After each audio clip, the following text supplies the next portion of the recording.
Mitra bisnis, Menteri Pekerjaan Umum Dodi Hanggodo menegaskan pembangunan infrastruktur berskala besar sementara waktu akan dihentikan.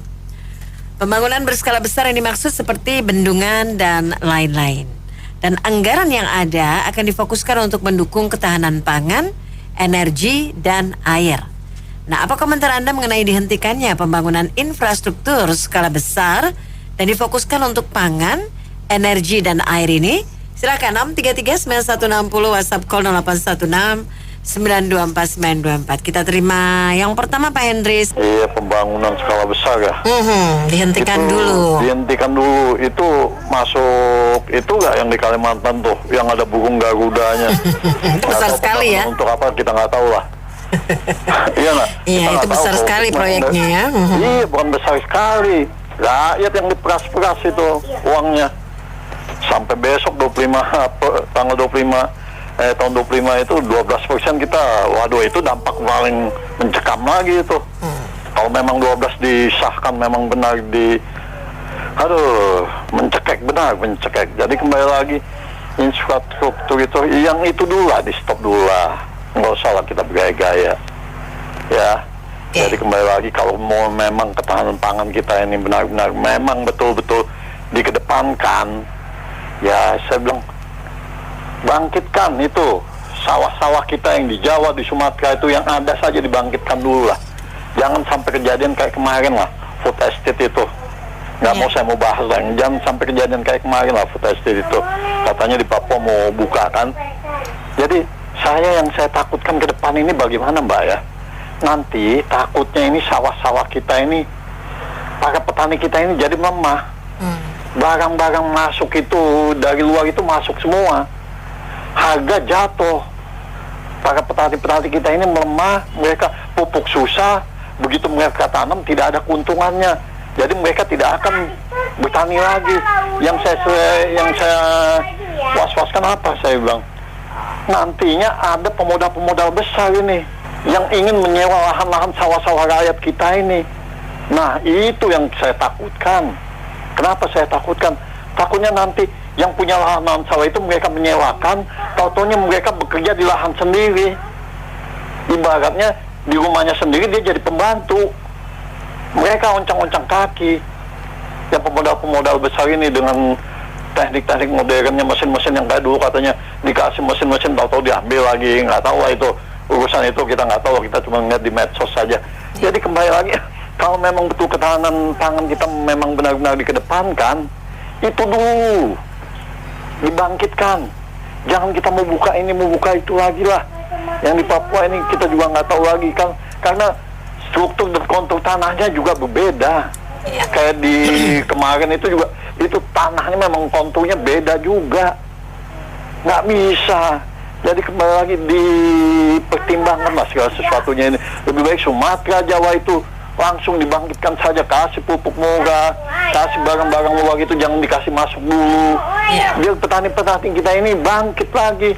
Kalau memang begini terus barang luar masuk, petani kita akan lemah dan mereka, para pemodal besar ini akan masuk berkipas-kipas lah. Jadi para petani yang punya lahan disewa-sewakan dan mereka akan bekerja di tempatnya sendiri, ibaratnya di rumah sendiri jadi pembantunya mereka. Gitu saja Mbak.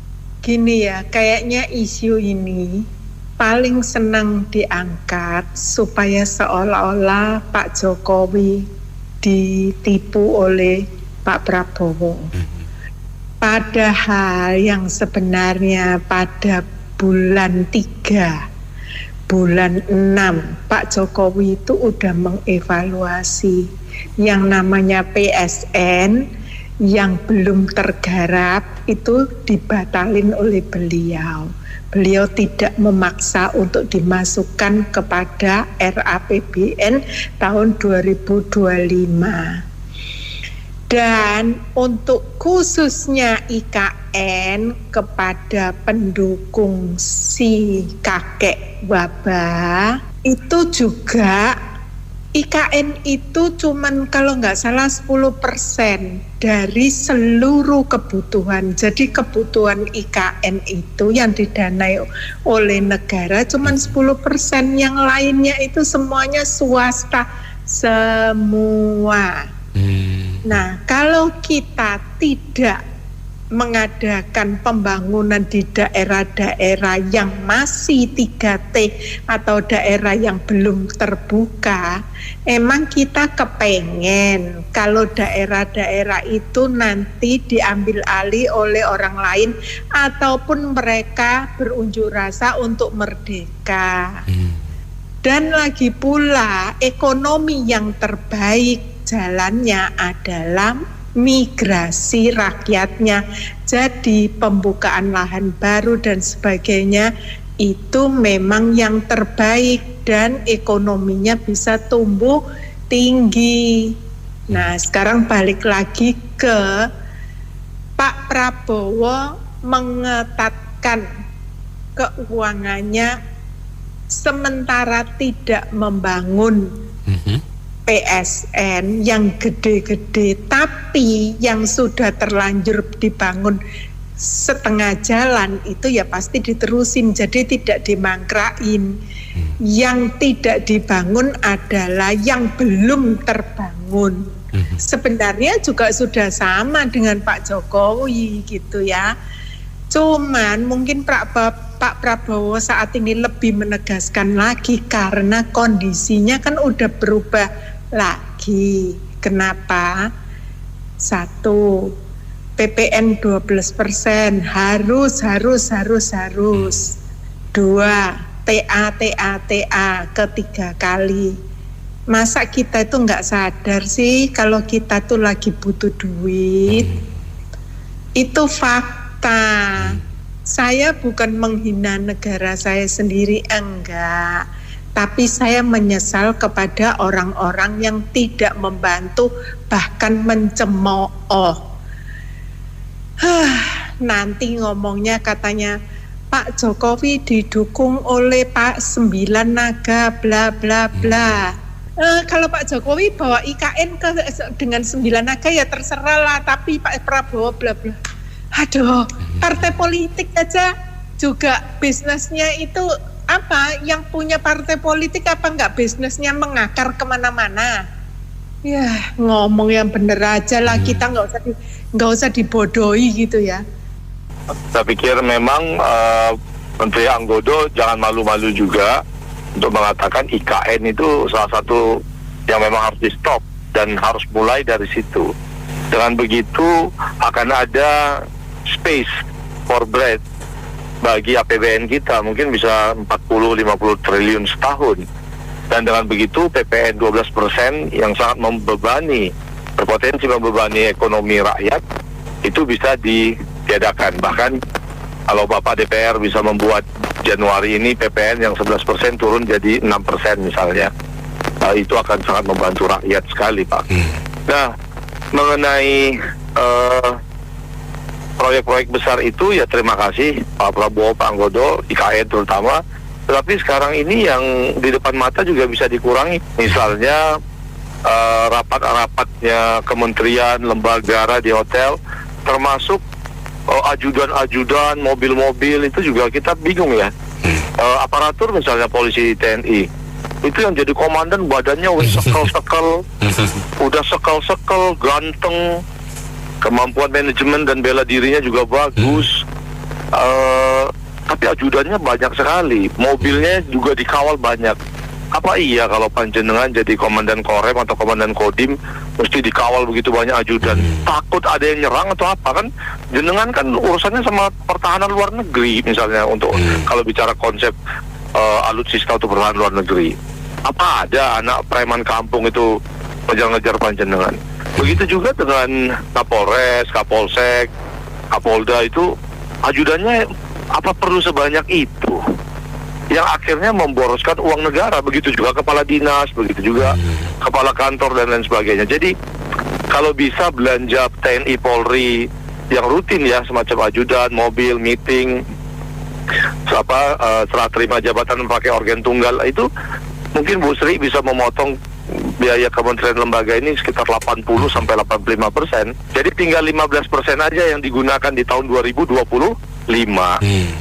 Tentu yang 85% dipotong dari kementerian lembaga itu bisa digunakan untuk menurunkan BBM, solar, pertalite 60-70%, menurunkan gas 3 kg 70%, dan BPJS jadi gratis misalnya, atau kalaupun bayar dengan uang sekarang tapi penyakit yang di cover tuh nggak sampai sakaratul maut baru dibantu gitu.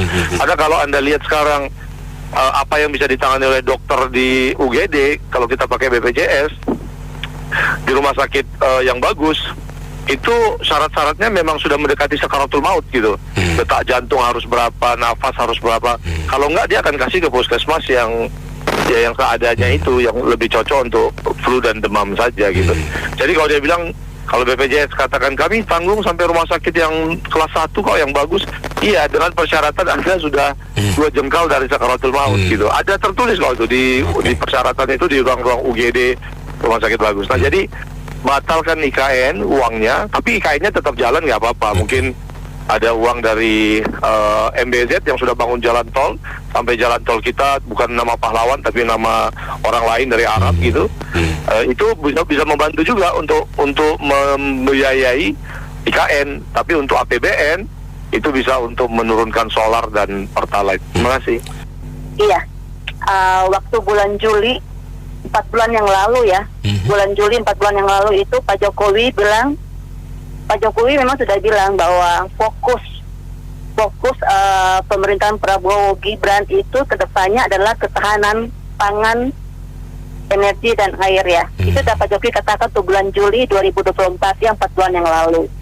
Terus kemudian untuk pelantikan Pak Prabowo di 20 Oktober itu Pak Prabowo juga mengatakan kan bahwa Pak Prabowo yakin bahwa 4-5 tahun ke depan Indonesia bisa mewujudkan namanya ketahanan pangan dan energi, ya kan gitu. Jadi saya rasa ini memang suatu hal yang baik ya, yang bagus ya, niat yang bagus ya, semoga bisa terwujud ya. Jadi kalau ini saya flash ke belakang ya, waktu di era Orde Baru itu pasang surut ya tentang ketahanan pangan. Tapi di tahun 1984 itu pemerintah bisa swasembada beras di tahun 1984, tapi nggak bertahan lama. Itu hanya sampai tahun 1989. Setelah itu tahun 1990 kembali impor beras. Jadi ketahanan pangan di era Orde Baru itu nggak bertahan lama, nggak sampai 1 dekade. Jadi 84 sampai 89, kemudian tahun 90 pemerintah kembali kebijakannya impor beras. Seperti itu kan. Tapi kalau untuk keadaan sekarang otomatis nggak bisa disamakan dengan dulu ya. Sekarang masalah udah semakin kompleks ya kan. Apakah ketahanan pangan itu bisa terwujud dengan mudah ya kan gitu kan gitu. Jadi gini, kalau keberadaan bendungan itu sangat diperlukan untuk ketahanan pangan dan air ya, sangat diperlukan keberadaan bendungan. Di Indonesia saat ini bendungan ada sekitar 292 apa 295 bendungan ya. Iya.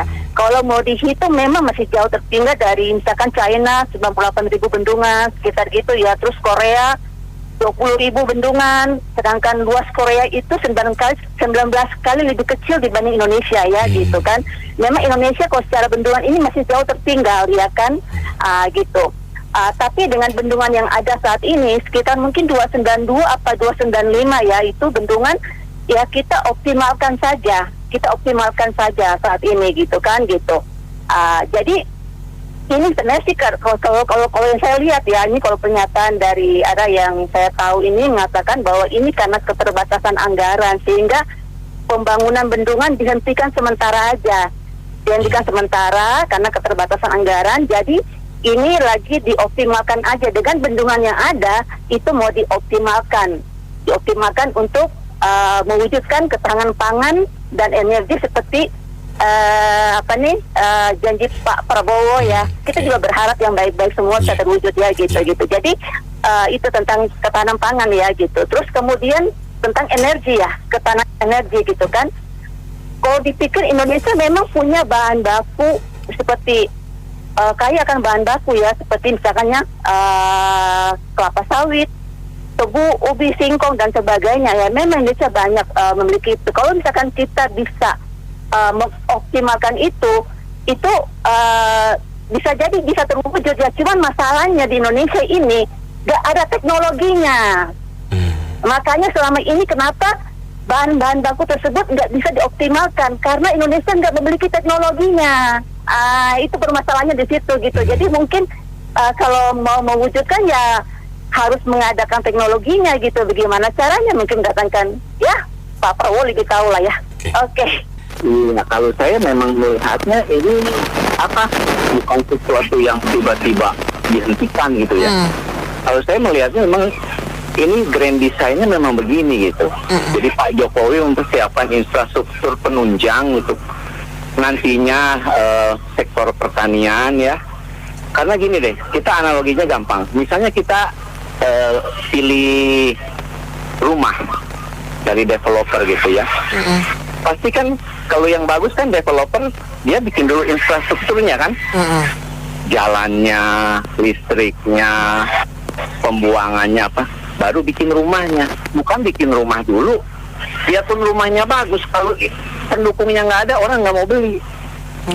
Nah sama sekarang mau swasembada pangan itu kan, sektor pangan kan ditingkatkan, tapi kalau pendukungnya nggak ada, irigasi nanti untuk transportasi bawa hasil pertaniannya ke kota nggak ada kan, sama juga bohong. Jadi kalau saya memang melihatnya grand design-nya begitu. Pak Jokowi mempersiapkan strukturnya dulu, infrastruktur. Nah nanti Pak Prabowo sekarang mempersiapkan untuk pertanian. Jadi pertaniannya udah didukung, irigasinya, untuk transportasinya.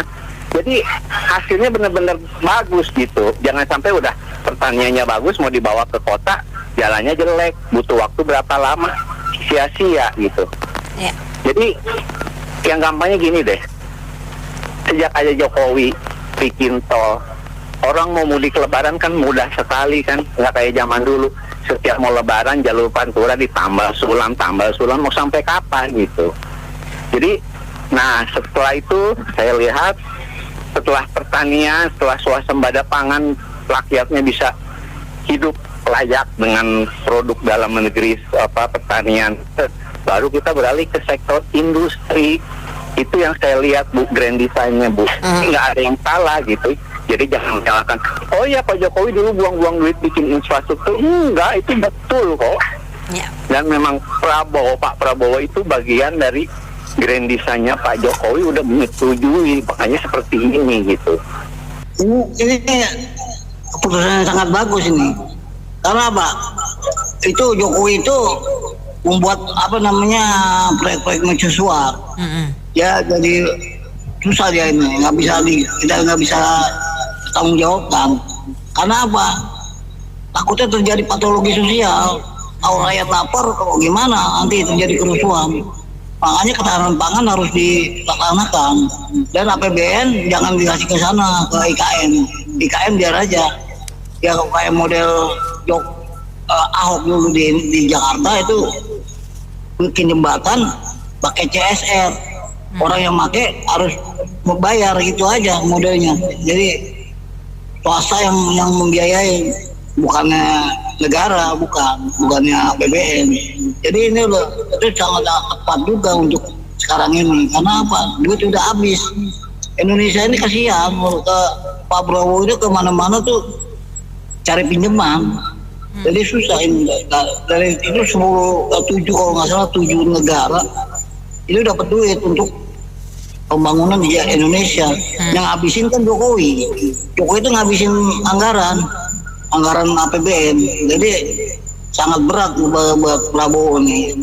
Prabowo itu istilahnya cuci piring lah. Prabowo nih cuci piring dari Jokowi. Dari Jokowi enakan aja ini. Jadi susah ini. Enakan bener ya. Komentar karena Prabowo punya visinya adalah ketahanan pangan, jadi dia hentikan dana yang bukan prioritas. Itu sangat bagus ya. Nah, lalu saya kemarin kan temanya juga Bulog di bawah presiden langsung. Ya. Nah, lalu baguslah ketahanan pangan ini. Intinya begini, saya juga mau komentar ada menteri-menteri yang nggak bisa kerja sebenarnya tuh. Saya kesel banget. Begitu harga beras naik, harga cabai naik, pemerintah tidak bisa mengendalikan. Menteri hanya bilang, oh iya beras naik karena lagi hujan, masa paceklik. Orang dari dulu juga tahu kalau beras naik. Tindakan kamu sebagai pemerintah apa? Jangan cuma komentar begitu. Kalau jadi komentator mah jangan jadi menteri, ya kan? Lalu harga cabai naik tidak terkendali. Dibilang oh iya harga cabai naik karena banjir, karena panennya. Saya tahu, semua juga tahu harga cabai naik karena banjir. Tindakan kamu sebagai pemerintah apa? Gitu loh. Jadi di mana peran pemerintah kalau hal-hal itu naik? Orang-orang pasar itu pada menjerit harga naik, nggak bisa dikendalikan. Pemerintahnya ngapain? Jadi intinya adalah yang saya mau sampaikan, ketahanan pangan boleh oke, ya nggak, visi misi boleh oke, tergantung orang-orang yang menjalankannya bisa kerja apa enggak. Jangan-jangan itu orang salah posisi, salah orang juga, orangnya nggak bisa kerja. Itu aja, makasih. Betul, mendingan di stop aja dulu pembangunan infrastruktur ya, dialihkan ke berbagai sektor yang betul-betul bisa membantu kesejahteraan rakyat, ketahanan pangan maupun hal-hal lain. Karena selama ini kan selalu yang digenjot infrastruktur tanpa memperhatikan semua keperluan-keperluan lain, utility, aspek yang banyak, aspek kegunaan yang lain masih banyak gitu loh. Jadi saya pikir ini langkah yang baik ya, yang penting semua diikuti oleh menteri-menterinya gitu loh.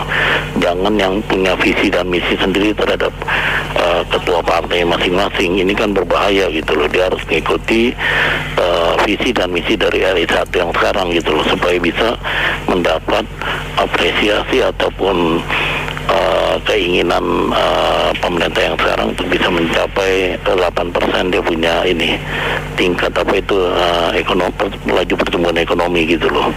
Jadi kalau tidak ya ambiar ya kalau semua berpikir untuk infrastruktur yang kadang-kadang tidak baik ya, habis-habis dana gitu loh. IKN juga kalau perlu dikurangi lah, karena ini tidak terlalu urgent. Yang penting pembangunan yang sekarang, sektor-sektor yang perlu dibenahi itu betul-betul digunakan sebagaimana mestinya gitu loh. Dan kebijakan juga jangan seperti kemarin teks amnesti ya, udah mulai diinikan lagi ya, udah mulai dihidupkan lagi, itu kan betul-betul tidak bermanfaat gitu loh. Karena ini kan kebijakannya berubah-ubah. Dulu RI1 yang kemarin kan Pak Jokowi bilang tidak ada lagi teks amnesti, ya kan, sekarang ada lagi kan. Jadi rakyatnya bingung, kalau yang belum bayar silakan bayar, kalau yang udah bayar masa mau dipaksa bayar lagi, belum bayar SPT tahunan gitu loh. Saya kira itu aja. Ya, kalau menurut saya infrastruktur masih ada lah yang vital-vital yang harus lanjut ya. Yang saya perhatikan nih, Pak Prabowo kan baru dari Tiongkok ya. Sekarang kita udah tahu nih, pegawai-pegawai, menteri, BUMN itu petinggi-petinggi loh ya. Petinggi-petinggi BUMN Tiongkok itu, Mbak, kalau misalnya mereka lagi travel, mereka nggak boleh naik pesawat yang bisnis kelas. Hotel tuh juga kelas-kelas direktur utama itu dibatasin 1.800.000, 2.200.000. Saya tahu banget karena saya ada di lingkungan itu gitu loh. Nah, menteri-menteri kita ini bisa nggak naik bisnis kelas, nggak nginep hotel bintang 5, itu aja kalau dikurangin banyak sekali loh. Masalahnya di sini kelas-kelas dirjen segala macam itu aja kalau nginep udah luar biasa mahal gitu loh. Yang ini yang sebenarnya menurut saya paling penting, lu jangan mewah-mewah dong. Ya, lu kerja bukan untuk mewah-mewah. Nah, tapi kalau infrastruktur apa yang penting tetap harus jalan ya. Yang saya sebel tuh kadang lihat pejabat juga ya, pakai rider lah, ya kan ongkos lagi loh sebenarnya. Pak Prabowo kalau benar-benar oke, mikir ke sini deh Pak. Jadi benar-benar tuh yang benar-benar pemborosan tuh ada di mana, bisa dicek banget. Emang sekarang Pak Prabowo bilang harus pengiritan segala macam. Tapi kayak zamannya Pak Jokowi itu juga terjadi, nggak boleh di hotel mahal segala macam. Itu cuma 3 bulan. Udah itu balik lagi. Makasih. Saya mau komentari tentang rencana menghentikan sementara proyek infrastruktur yang besar ya.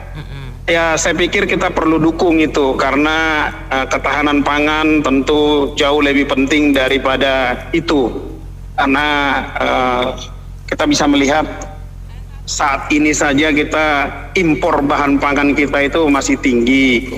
Nah, kalau proyek ketahanan pangan ini menjadi prioritas, mudah-mudahan kita bisa mengurangi ketergantungan akan impor.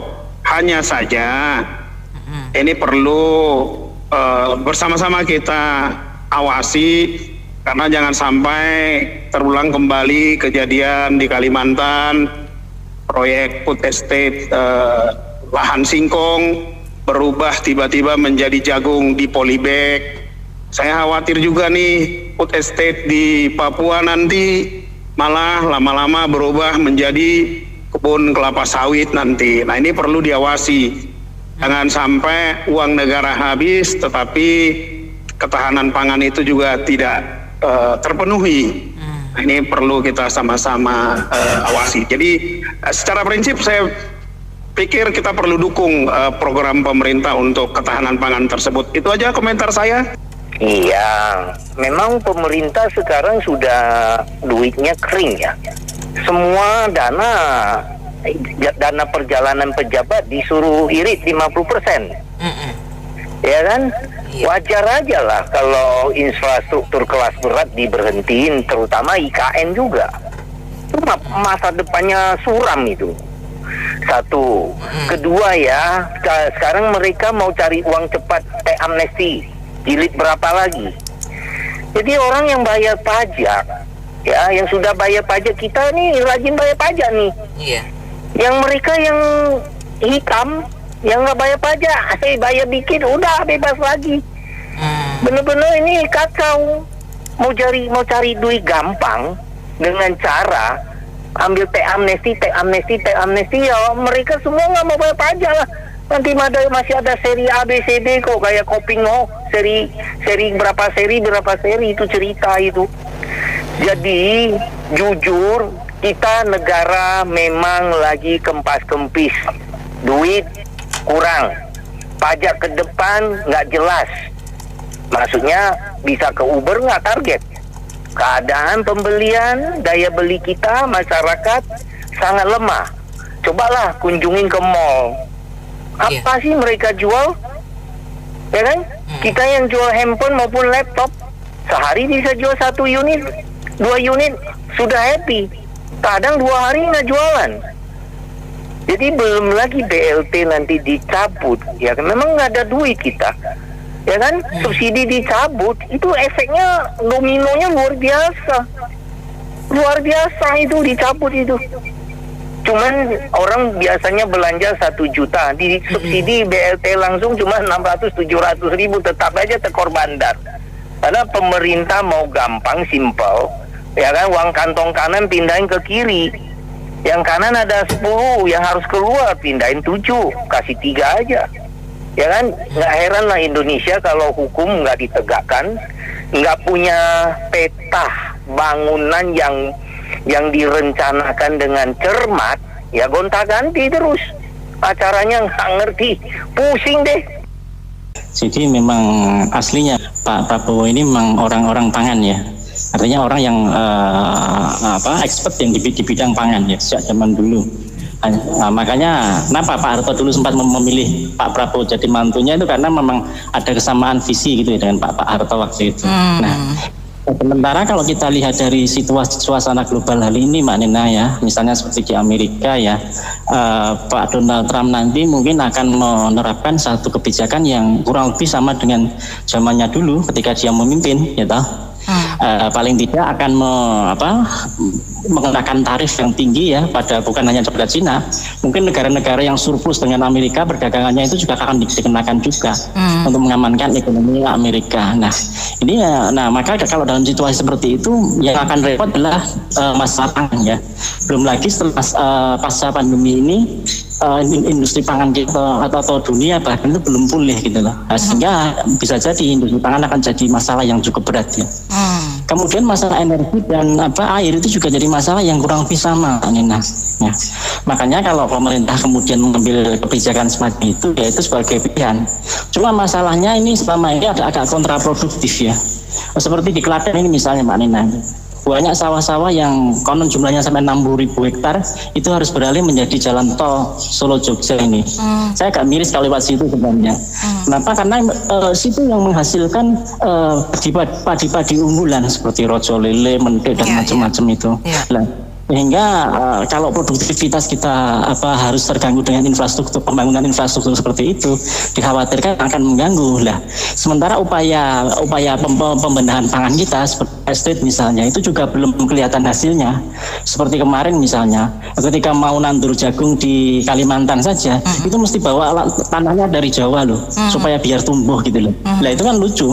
Lah, padahal ya memang kalau di Kalimantan nggak mudah, tanahnya memang beda dengan di Jawa. Tapi semakin banyaknya tanah-tanah di Jawa kemudian beralih fungsi, ini jadi masalah tersendiri. Nah, maka ini yang jadi PR yang cukup rumit buat pemerintahan ke depan. Karenanya kalau memang pemerintah ini berusaha untuk mengurangi pembangunan infrastruktur untuk meningkatkan pangan, saya pikir ini satu pilihan yang bagus. Cuma yang tidak kalah pentingnya lagi adalah bagaimana masyarakat ini tercukupi kebutuhannya. Jangan sampai masyarakat itu dibikin umek sehingga masalah-masalah seperti ini jadi semakin runyam. Seperti halnya misalnya ketika masalahnya Pak Tom Lembong ini. Nah, beliau ini juga sudah berusaha keras pada waktu tahun 2016 itu untuk membenahi pangan kita. Tapi belakangan malah dijadikan sebagai tersangka, orang yang bermasalah. Padahal saya pikir beliau adalah seorang warga negara yang baik, yang punya integritas tinggi terhadap bangsa ini, gitulah. Makanya saya sangat sayangkan kalau masalah-masalah politik itu kemudian dibawa-bawa ke masalah-masalah kebutuhan masyarakat. Masyarakat yang repot, Mbak Ina. Ini yang menjadi keperhatian kita dan rakyat pada umumnya. Yang saya berharap bahwa hal-hal yang begitu juga menjadi perhatian yang lebih serius bagi pemerintah kita. Nah, kalau ini kayaknya bertolak belakang dengan Pak Basuki. Kalau Pak Basuki kan membangun terus dan terus, sebenarnya untuk apa? Supaya anak cucu nanti yang bisa menikmatinya. Kalau baru nanti berhenti kayaknya tuh masih kurang, apalagi produk kita kan ratusan juta jiwa ya, yang mungkin dalam 10 tahun ke depan tuh generasi yang tadi masih pik-pik udah berubah jadi ayam jago dan ayam betina ya kan. Yang pasti mereka membutuhkan pertama bahwa makanan yang lebih banyak, ruang lingkup yang lebih luas, pekerjaan lebih banyak juga. Jadi kalau hanya berfokus pada satu titik yaitu ketahanan pangan, kayaknya juga kurang kalau orang Jawa bilang kurang kalau nggak diimbang dengan program-program lainnya. Mungkin ketahanan pangan boleh, tapi yang ya dipilah-pilah lah. Mungkin ketahanan pangan 60%, program yang lain tetap berjalan 40%. Misalnya kayak pembangunan jalan kan di luar Jawa dan Sumatera itu masih banyak jalan-jalan yang kondisinya jelek sih, enggak yang jatuhan parah banget gitu. Enggak jelek sih, cuman parah banget. Iya. Saya pada prinsipnya saya setuju, namanya ketahanan pangan kan memang ini dasar ya. Masyarakat kita kan yang dibutuhkan itu gitu ya. Kalau selama ini pembangunan ya nggak salah juga. Tetapi yang jangan kita lupa juga, Nen, tahun depan kita jatuh tempo loh bayar hutang. Nah, bisa jadi alokasinya juga untuk ke sana sebagian. Tapi kan ya masa pemerintah mau jujur, ayo nggak bangun dulu ya, nanti ke depan mau bayar utang, kan ya mungkin seperti itu. Jadi kita juga ya baik-baik aja, apapun yang namanya, apalagi Pak Prabowo ini kan memang sebelumnya juga backgroundnya kan HKTI ya. Ya itu juga semoga bisa menunjang tugas-tugasnya gitu ya, karena udah pengalaman di sana. Tapi sebagai masyarakat juga kita agak-agak mencurigai ke sana, karena memang APBN kita kan memang segitu. Lalu kalau untuk bayar utang sekian, otomatis kan harus mengganggu yang lain gitu kan. Seperti halnya PPN juga memang harus naik, apalagi nomenklatur kementerian juga nambah. Ini juga nggak bisa dipungkiri akan menambah anggaran gitu. Jadi kalau dimulai dengan kebohongan, ya akan selanjutnya akan penuh dengan kebohongan, karena ada peribahasa bilang tutupi kebohonganmu dengan kebohongan berikutnya. Mengenai pembangunan infrastruktur yang baru ya, memang sih kelihatannya kalau di pemerintahannya sebelumnya kan banyak membangun infrastruktur ya, terutama jalan ya. Nah, tapi termasuk bendungan. Nah, terus mau dialihkan ke ketahanan pangan. Lah, memang bendungan itu bukan untuk untuk meningkatkan ketahanan pangan ya. Irigasi dan teman. Iya, irigasi itu kan untuk ketahanan pangan kan mestinya ya, asumsi berpikirnya ya. Cuman ya mungkin karena itu dianggap biayanya gede ya mungkin mau dikurangi, mau dialihkan dananya ke pembangunan gorong-gorong lah kira-kira. Cuman menurut saya nggak tahu ya, saya bukan orang ekonomi, tapi setahu saya pembangunan infrastruktur itu adalah salah satu cara untuk meningkatkan atau menyerap tenaga kerja, seingat saya dulu. Jadi pembangunan infrastruktur sangat menyerap tenaga kerja dan meningkatkan daya beli rakyat, seingat saya. Jadi kalau memang itu mau dikurangi, ya artinya ya mungkin penciptaan tenaga kerja bagi rakyat luas yang berpendidikan rendah dan tidak punya lahan, ya mungkin jadi kendala juga ya. Kecuali kalau memang PU mau beralih ke pengadaan lahan, apa membuka lahan, masa PU yang garap itu membuka lahan, nggak mungkin kali ya. Ya nggak tahu lah, cuman saya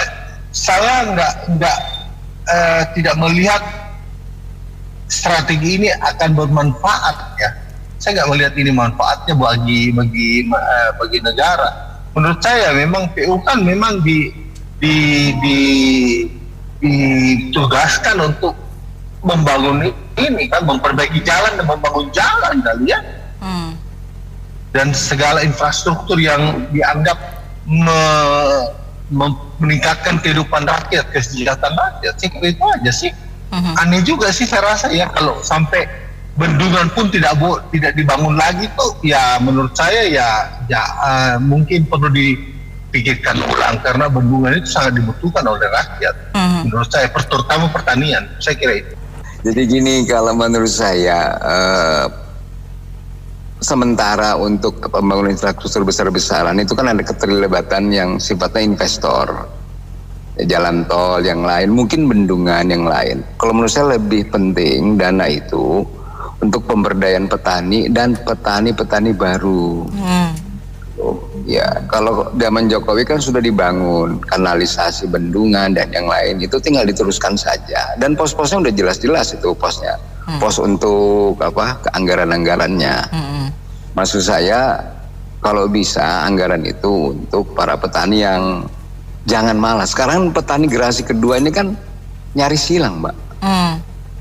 Ya kan, pada akhirnya timbul jadi pedagang, kita impor beras, impor pangan yang lain. Dan kalau bisa, menurut saya di IKN itu datangkanlah penduduk-penduduk yang potensial, dimodali untuk biar penduduknya banyak, bahkan jadi petani di situ. Kalau menurut saya seperti itu aja sih, Mbak. Terima kasih. Iya, saya sih lihat di video beberapa tuh petani tuh ada yang bikin lucu-lucu ya, dia naik traktor tapi di atasnya ada kasur gitu. Dia jadi kayak sambil makan sambil tiduran gitu loh. Jadi udah itu ada juga yang pakai drone ya. Waktu itu kan di debat ada yang bilang pakai drone tuh buat apa? Siram atau pupuk atau apa, saya kurang tahu lah. Jadi di situ itu kayaknya di China ya, di China mungkin ada mesin-mesin lain yang otomatis itu, saya nggak tahu itu termasuk infrastruktur atau apa gitu. Itu kan maksudnya kan alat fisik juga ya. Alat penunjang. Ya. Cuma kan dia bukan kayak yang nggak bergerak kayak tanah atau jembatan gitu. Cuma yang menurut saya ya kita perlu itu. Jadi pekerjaannya lebih cepat, ya kan, lebih cepat, dan mungkin generasi kedua kalau misalnya dia pakai drone, pakai itu, ya itu dia duduk di ranjang sambil makan itu kan, tidur-tiduran. Tapi emang iya ya, kalau lihat teknologi pertanian sekarang luar biasa sekali ya. Dia penyebaran bibit aja udah pakai tinggal ceruk, udah ketanam semua. Dulu kan bawa satu-satu nanemin itu kan. Ya, oke. Betul. Jadi mungkin ya itu mungkin investasi di situ menurut saya mau penting kan, katanya mau swasembada pangan juga. Jadi ya maksud saya kalau ada mesin, ada drone, mungkin generasi kedua ya berpikir ini lebih ringan lah daripada yang biasa gitu kan. Ya menurut saya ini perlu dipertahankan. Maksudnya ya ini harus dikeluarkan anggaran juga buat ini gitu aja, Mbak Nina. Setuju pakai banget. Karena apa? Sebenarnya juga kan ekonomi ini kan lagi kurang mendukung ya, kurang kondusif. Jadi kalau dipakai jor-joran untuk infrastruktur, apalagi yang besar-besar, itu duitnya akan kesedot ke sana semua. Terutama yang pemimpin sebelumnya itu ya, yang Mulyono membangun IKN itu bangun infrastruktur bendungan, jalan tol, bandara, bukan yang nggak bagus ya. Sebenarnya itu ada gunanya, bagus, sangat berguna. Cuma nggak disesuaikan dengan anggarannya. Jadi apa ya, kalau kata orang dulu tuh biar tekor asal kesohor. Jadi mungkin biar kelihatan nih hasil kepemimpinan saya ini ada bentuknya. Padahal itu jor-joran, kagak mampu, jadi dipaksain. Kayak pembangunan IKN itu kan bukan harus dikebut dalam 5 tahun harus jadi seberapa persen, tapi itu kan harusnya bertahap. Jadi dananya nggak lari ke sana semua, bisa dibagi rata ke yang lain-lain. Nah, cuman kan yang kemarin itu ya nggak tahu ya kenapa sampai jor-joran lari ke sana semua, dananya bahkan sampai bela-belain utang. Padahal investor juga belum terbentuk, kan harusnya pemerintah dulu yang masuk ke sana, tapi ini kebalik. Mereka cari investor dulu yang pasti tentu aja susah karena pemerintahnya aja belum pindah ke sana, infrastruktur pemerintahannya aja belum terbentuk sempurna, tapi udah mau cari investor, makanya berat kan. Nah, ya cuman kalau yang sekarang ya lebih bagus deh kalau emang itu mau dibatasin dulu. Jadi ke yang penting-penting aja seperti energi, yang pangan itu kan pokok semua yang intinya diperlukan oleh rakyat. Kalau yang kayak kemarin kayak bandara itu kan masih ada yang sepi, itu yang jadi buang-buang anggaran walaupun nantinya kepake tapi sekarangnya belum. Jadi istilahnya harus infrastruktur yang diutamakan. Nah, kembali lagi Mama lihat ya semoga sih prediksi Mama salah ya. Cuman ya itu tanda-tandanya takutnya kan sudah menyimpang keluar dari jalur begitu. Mengenai dialihkan ke yang lainnya ya boleh-boleh saja, makanya cuman ya itu jadi tujuannya kan takutnya nanti lama-lama melenceng. Itu saja. Ini kalau dia kan kampanye itu melanjutkan. Jadi setelah Pak Jokowi bikin bendungan besar-besar, ya kan, diteruskan yang buat ke sawah itu dibikin irigasinya itu pada bocor. Biar apa? Biar bisa panen 3 kali. Kalau yang sekarang kan ada dana desa itu bisa dimanfaatkan untuk bikin resapan di gunung-gunung. Jadi saat musim hujan nanti uangnya disimpan di bumi, nggak langsung dibuang ke laut. Gitu. Soalnya apa? Sekarang pohon-pohonnya udah pada gundul. Makanya kita bantu tanam pohon. Bikin resapan di gunung. Kalau bikin resapan di Jakarta bawahnya airnya udah penuh. Jadi kurang. Pembangunan kalau kita bandingkan, saya terakhir ke Guangzhou, ke Wuxi. Jadi even bukan kota-kota besar loh. Guangzhou kan Guangzhou termasuk besar lah. Tapi saya ke Wuxi yang kota penghasil teh. Itu jalan tolnya bertingkat 3. Bayangkan itu hanya kota kecil. Kita nggak usah bicara Shanghai lah. Kita nggak usah bicara kota-kota lain. Jadi mereka merdeka di bawah. Kita duluan, kita jadi abang dibandingkan Tiongkok. Tapi apa yang terjadi pembangunan ini jalankan? Enggak ada. Jadi bisa dibilang itu uang-uang yang dipakai akhirnya larinya kemana? Either dikorupsi secara masif gila-gilaan, atau apa? Nggak ada yang benar. Pendidikan juga nggak benar. Terus pembangunan infrastruktur baru digenjot habis-habisan belakangan ini. Apa yang terjadi? Ibarat orang dipaksa semuanya jalan, yang terjadi apa? Ya kayak rumah tangga lah. Kita semuanya kita pakai segala sumber daya untuk bangun IKN, akhirnya apa? Ya saya bukan nggak setuju, tapi ya maksudnya inilah konsekuensi yang harus dihadapi negara ini, bahwa 79 tahun jalan tol yang udah BEP aja masih naik terus gitu loh. Jadi lucu lah gitu loh, tata kelola negara ini sangat lucu. Apakah ini by design? Kalau ini jalan terus ya really sorry to say lah, kita akan makin jauh. Kita mungkin hanya akan menang dari Bangladesh, itu aja. Dibandingkan negara Asia Tenggara, Vietnam udah di depan, Thailand udah di depan, Malaysia udah di depan, Indonesia, waduh, makin amsyong kalau kata Akong ya. Even kita bisa kalah dari Laos, Kamboja. Karena apa ya, inilah dikelolanya amburadul kalau mau dibilang. Jadi ya mau diapain putusannya oleh pemerintah, ya monggo lah. Kita rakyat kan juga nggak bisa apa-apa. Rakyat mau teriak-teriak karena ini bukan sistem kayak di perusahaan yang kalau nggak perform kita bisa pecat anak buah kita. Kalau pemerintah kan nggak bisa kita pecat, betul nggak, Mbak Nena? Kita cuma bisa menerima. Ya rakyat hanya cuma bisa nonton dagelan Sri Mulat ya, kalau bisnis panggung ya rakyat dikasih tontonan ya model-model kayak begini. Saya sih bukan mau jelekin pejabat kita ya. Itu memang penyakit ya kan, ganti pejabat ganti aturan, benar nggak? Ya saya sih nggak bilang salah, benar nggak? Oh ganti aturan salah, saya nggak. Cuma memang prinsip gitu, ya nggak? Jadi mereka tuh masih saya menjabat, nggak mau ikutin kamu gue punya acara kayak gitu. Jadi nggak tahu mana yang benar. Jadi bikin rakyat bingung. Jadi buang-buang anggaran. Seperti kan ya tadi bilang itu kan kita ketantangan mesti dong bendungan, irigasi, dan itu penting. Ya cuma pejabat kita kan nggak tahu. Kata Pak Henry balik pusing bahasa kita. Oke, kita cukupkan dulu sampai di sini opini komentar yang kami tampung dalam Businessman Opinion. Terima kasih yang sudah bergabung. Saya Mary Agustin.